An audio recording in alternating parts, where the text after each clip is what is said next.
Welcome to the Waiver Wire show on the Fantasy Football Forge. My name is Steve, as well as the Waiver Wire. We will also be going through some of these storylines, news bits that came out today, some updates on some of the injuries from yesterday.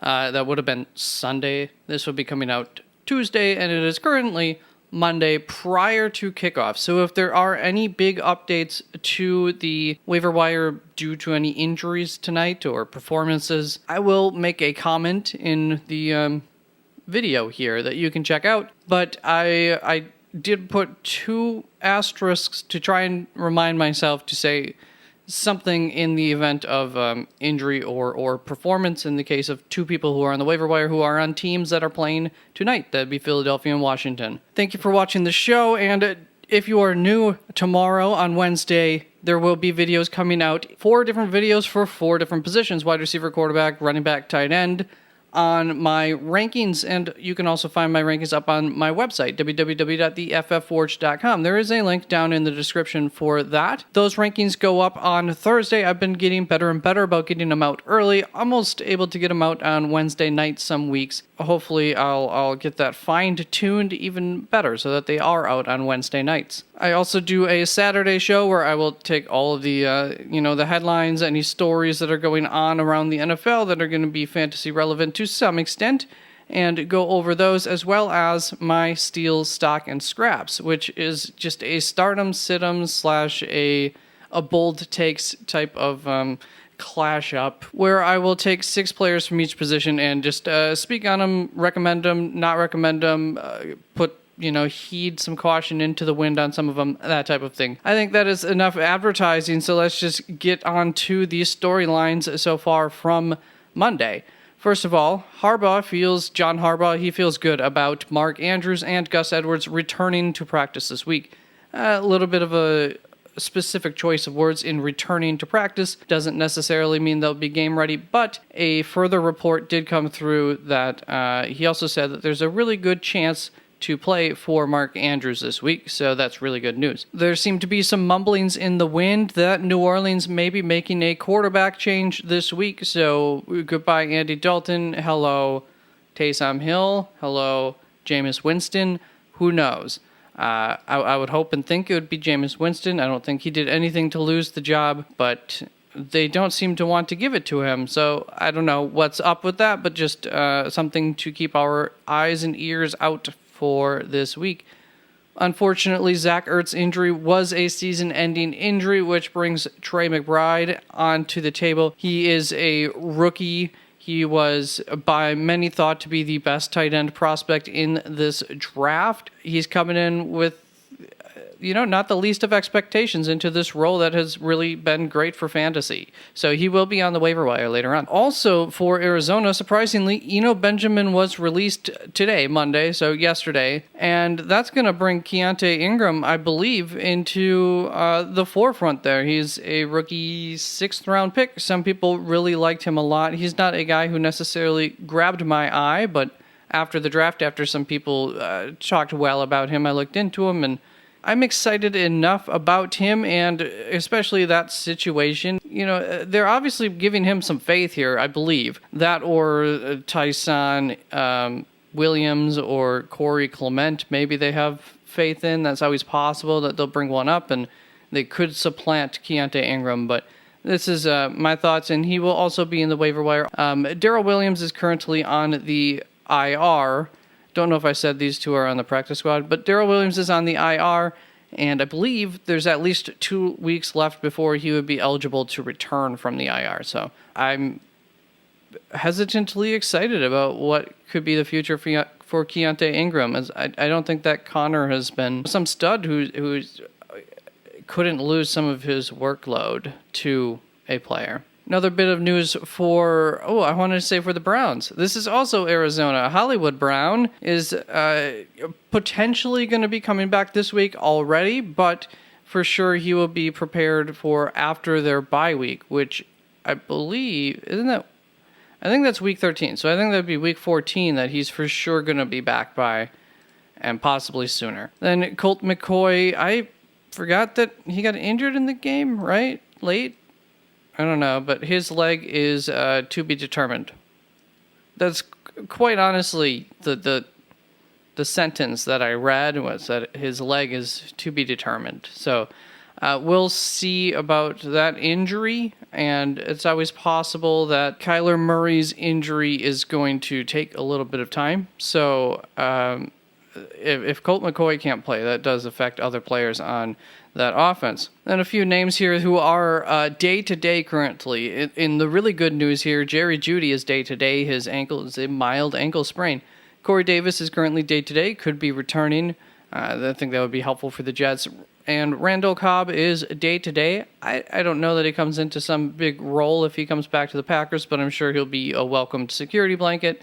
Devontae Parker was present at practice after a 2-week absence, so look for him to potentially be returning as soon as this week. Jamar Chase did not practice yesterday on Tuesday, and P.J. Walker has a high ankle sprain. I don't know when that happened, but Baker Mayfield will be getting the start this week for whatever that's worth. I mean, I think he's a better quarterback than P.J. Walker, but this season he has not been a better quarterback. Play their running backs, and that's it. Now, this week for bye weeks, just a heads up, Jacksonville, Miami, Seattle, and Tampa Bay players all on bye. So I'm going to be at a crunch at wide receiver. I think I have to start Michael Pittman again. Thank God Matt Ryan's back. And next week, there are no buys. And then week 13, I think, is a pretty big bye week after that. Now let's get to the fun stuff. The waiver wires. And up here has been my drop list, which has slowly turned into really a single name here, Matt Stafford. Obviously, you can drop him. Don't worry. You can drop him. It's okay. Then these three names, Russell Wilson, Trevor Lawrence, and Derek Carr, are three names who are droppable, but I wouldn't necessarily recommend to drop them. You look at Russell Wilson, unfortunately, I guess, has a really good schedule, like probably the best schedule out of all of these guys. So it sucks we didn't see more out of him this week. I think this Las Vegas game, if he can't take advantage of that matchup, then you know to just go right ahead and drop him. If possible, I would hold on to him to look at that. Then Trevor Lawrence has a fairly tough schedule with a couple nice weeks in here. Baltimore, we don't know yet. He did not do as good as I was hoping against Kansas City, and I had him as a hold to see how well he did against Kansas City, and then you could determine if you want to drop him or not. So depending on what's on your waiver wire, if you need to have a second quarterback or whatnot, Trevor Lawrence is droppable. But there are a couple a potentially nice matchup that I don't really think is going to be going down the road here, followed by two pretty good matchups. And then Derek Carr really only has two really tough matchups left in the season. That'd be Denver, and I think we can put Pitt back into that. I guess New England's not really a great matchup either. So between the two, at least one of those weeks, wouldn't expect him to be great. San Francisco, I don't think that secondary is necessarily going to be too great for the rest of the season. Those are those schedules, so just keep those in mind if you're looking at some of these guys, compare and contrast, or if you're holding on to two quarterbacks. This is the time of the season that if you are going to be in the playoffs, or probably going to be, you can start to think about who you want to be riding out through the playoffs. And here's Jimmy G, who has some really good playoff matchups. At the very least, Seattle's not too bad there. So that's why he is my number one waiver wire pickup. Just an overall pretty darn nice schedule. Actually, he might have the best schedule, even over Russ. Then Deshaun Watson's schedule isn't very pretty. So he will not be available to play for the next 2 weeks. He will be starting to practice with the team. Then he goes up against Houston, which is not a good fantasy point matchup. It hasn't been all season. And you're not going to be wanting to play him in that first week back anyways. Cincinnati, hopefully he'll have a good game, and then you'll be able to trust him going forward, because if not, then he'll be playing to get up against what I think is going to be a really good defense by that point of the season in Baltimore. And so just more concerned to where it's like, okay, week 1, you're not going to play him, and he's probably not going to have a big week. So then week 2, it depends who your other quarterback is. Not the worst matchup, not the best matchup. A high upside matchup is going to be tantalizing, but there's a chance that you're not going to trust him anyways. And then if he doesn't knock off the rust and have a good game there up against a good defense, I don't think you're going to want to be playing him. And then that brings us to New Orleans and Washington, where I think you'll finally be able to trust him for the final 2 weeks, which is big if you make it there. So just, think about what you're going to be thinking at the time with Deshaun Watson if he is someone that you want to stash. But there is such a high upside with him that can't be ignored. And frankly, the quarterbacks are kind of a wasteland this season. A lot of mediocrity. Now, Jameis Winston, we don't know if he'll be the starter or not. But like I said, in the news section, there are some rumblings about that possibility. So there is the schedule there. It's a pretty decent schedule. One of the more decent ones, just a really bad championship matchup there. But don't mind the short term or the medium term here. And Marcus Mariota also has a average matchup, some good games in there for him. So still don't mind him as that fairly high floor, not safe floor guy without a great ceiling. But, Washington could bring out some sort of ceiling in him. Arizona, Baltimore, it could be ceiling type games. I expect that Baltimore defense to be great, but we don't know yet. Then Matt Ryan is back, and unfortunately, it's a pretty tough. There's really, I think, only one plus matchup. Maybe Minnesota's a slight plus, but these are going to be your two best matchups, and they're not great matchups. So I don't love the prospects for a lot of upside with Matt Ryan going forward. And then there is Kenny Pickett, who's a bit of an upside pick. Pretty decent schedule with seeing Baltimore twice here. Once again, we don't know that my suspicions on them being a really good defense, we don't know if that's going to come to fruition. So it's a possibility that those are good matchups. And just all in all, here's some good matchups for a guy who I think might be taking a bit of a rookie-sized turn for the better. And then a couple of guys who I just have my eyes on. Carson Wentz, just in large part in 2 weeks, week 12. If you have a guy who has a really tough matchup there, you may want to come Saturday or Sunday morning, pick up Carson Wentz, as they will be going up against Atlanta, and I think that he'll be playing in that game. And then Ryan Tannehill is on the watch radar. I believe I left him outside of here, mostly because of the schedule. So now let's move on to the running back waivers, and here's my drop list. This doesn't mean you have to drop all of these guys, but it does go somewhat in this order. Obviously, Benjamin's droppable. He's been dropped by his team pretty late here in the season. If he goes on to a new team, a lot of teams are pretty set at their running back. You could hold on to him just to see what happens in the waiver process, though. It wouldn't be the worst thing in the world. Then Cam Akers, I think, is definitely droppable. But there's some value there. Chase Edmonds is droppable. And here I wanted to show you, I also have Chase Edmonds down here. He's on the fence of should he even have qualified for my drop list. But this is where I would have him ranked roughly. So that gives you an idea, too, of the other players' value. And then Kareem Hunt, Darrell Henderson are the two highest value guys that I'm definitely just saying, hey, if you have a shot at essentially any of these guys, they might be worth it over them. Might be. Darrell Henderson being the last on my drop list, I would really put him probably right behind Keontae Ingram. Any of these four are probably more valuable than him. Kareem Hunt, I would probably put on a similar value point as Jerick McKinnon, probably below him, unfortunately. So here's my list. I got Gus Edwards and Rachaad White up on a category of their own, and they should definitely be on rosters. And I would say the same probably could be said about Isaiah Pacheco. I still have some concerns if what we saw last week will continue to be exactly what we'll see going down the road. Might have been a little bit game flow type thing.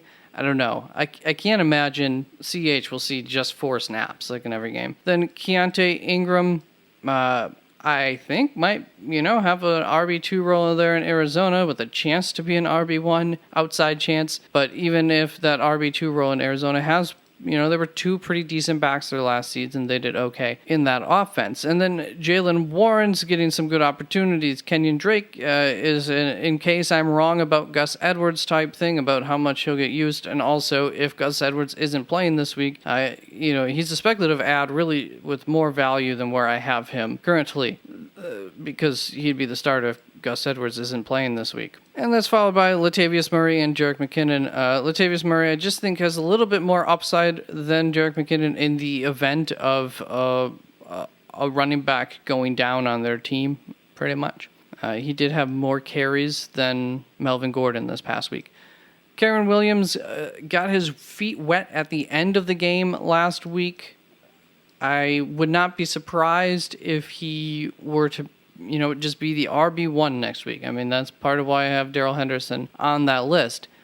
But he didn't get a lot of work until the game was over this last weekend. So that wasn't a great sign for future usage, but I'm still thinking it's coming.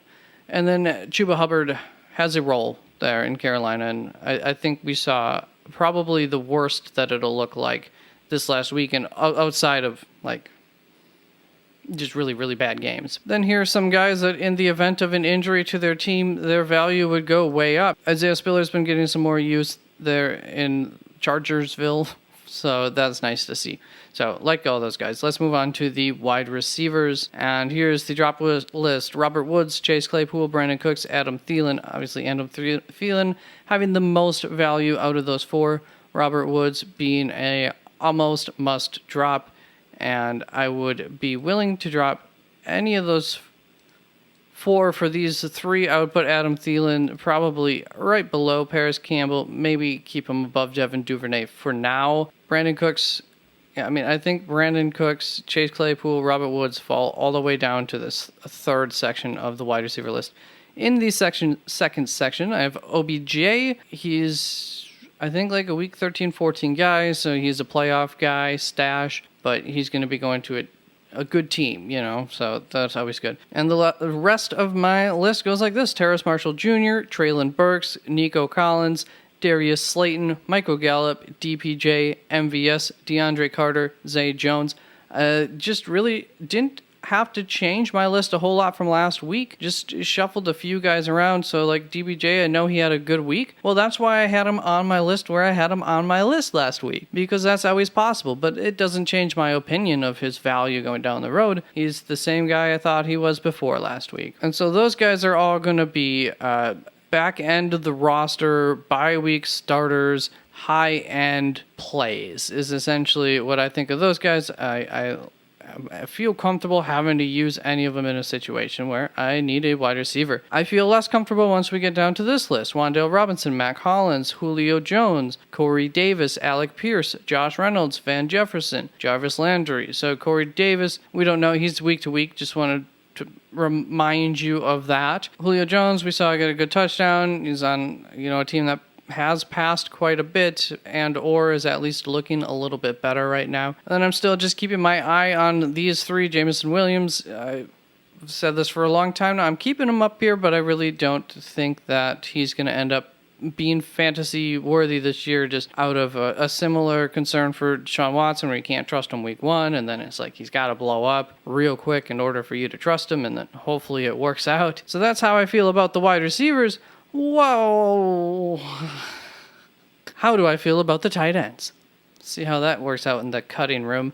I do believe that obviously you can drop Zach Ertz now. Darren Waller, I think, is quite droppable, especially if he's a high-end stash if you have the ability to keep him great. But if you're trying to make it to the playoffs, or if you have a really weak spot on your roster that you need a stash at a different position, I would feel okay dropping him. And then Taysom Hill's, of course, droppable too. There's always that upside that we've seen for 1 week this season, and that's about it. These four tight ends, I think, are roster worthy. Cole Kmet, just because he's had 2 huge weeks,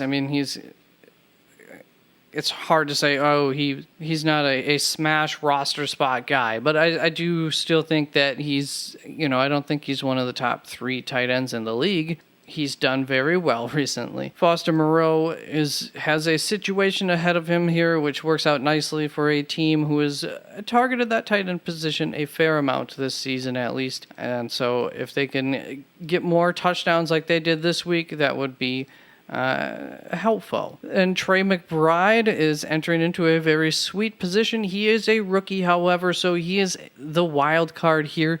could do nothing for you, but the ceiling is, pretty high, or at least the floor, the potential floor is very high, and the ceiling ain't so bad either. And then Hayden Hurst plays for a great offense.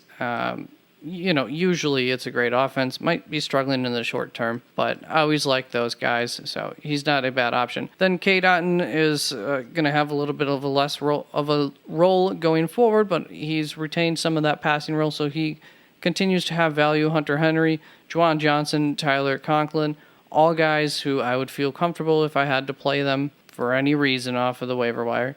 And then less comfortable here with Noah Fant. Isaiah Likely, his value goes up if Mark Andrews doesn't play, but it's looking like Mark Andrews is going to play, so he's not somebody I'm actively going out to get. And if you do have him, especially if you're a Mark Andrews owner, you could drop him, but you could also hold on to him just until we know more on that situation. Then there's Robert Tonyan and Logan Thomas at the bottom of the tight end waiver wire. So that is it for the waivers. Good luck with the waiver wires tonight. I hope everything works out for you. If you have any questions, feel free to drop those down in the comments. If you are curious if you should be dropping a guy for somebody else. I'll tell you one thing, a lot of it always depends on your roster. So feel free to give me some details and let me know the situation. That always helps too. Thank you very much, guys. You take care. And ladies, love you all. Take care. I'll see you tomorrow with the rankings videos. Bye-bye.